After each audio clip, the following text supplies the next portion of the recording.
Why did so many working-class voters choose a selfish, thin-skinned, petulant, lying, narcissistic, boastful megalomaniac for president?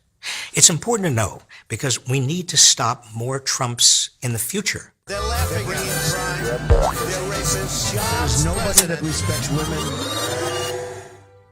The answer lies in the interplay between deep-seated racism and stagnant and declining wages. Both must be addressed. Some white working-class men and women were and still are receptive to Trump's bigotry. Build that wall. Build that wall. But what made them receptive? Racism and xenophobia aren't exactly new to American life. Fears of blacks and immigrants have been with us since the founding of the Republic.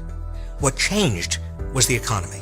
Since the 1980s, the wages and economic prospects of the typical American worker have stagnated. Almost 80% now live paycheck to paycheck, and those paychecks have grown less secure. Meanwhile, all the economy's gains have gone to the richest 10%, mostly the top 1%. Wealthy individuals and big corporations have in turn invested some of those gains into politics. As a result, big money now calls the shots in Washington, getting subsidies, tax breaks, tax loopholes. Even Trump promised to close the carried interest loophole. Carried interest was unfair, and it's gone. Yet it remains. And bailouts.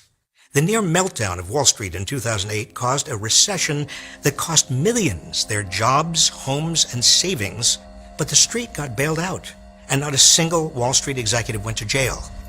In the 2 years leading up to the 2016 election, I revisited many of the places I had visited when I was labor secretary in the 1990s.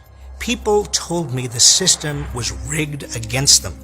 A surprising number said they planned to vote either for Bernie Sanders or Donald Trump, the two anti-establishment candidates who promised to shake up Washington. But Trump's racism and xenophobia focused the cumulative economic rage on scapegoats that had nothing to do with its causes. It was hardly the first time in history a demagogue has used this playbook. If America doesn't respond to the calamity that's befallen the working class, we will have Trumps as far as the eye can see. Fake news. A few Democrats are getting the message, pushing ambitious ideas like government-guaranteed full employment, single-payer health care, industry-wide collective bargaining, and a universal basic income.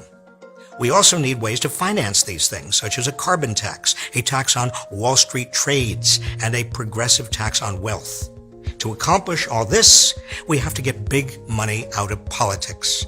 Even if Citizens United isn't overruled, big money's influence can be limited with generous public financing of elections, full disclosure of the source of all campaign contributions, and a clampdown on the revolving door between business and government. Trump isn't the cause of what's happened to America.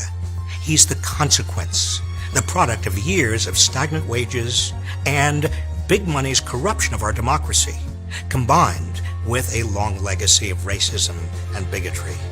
If we really want to stop Trump and prevent future Trumps, we will need to address these causes of Trump's rise.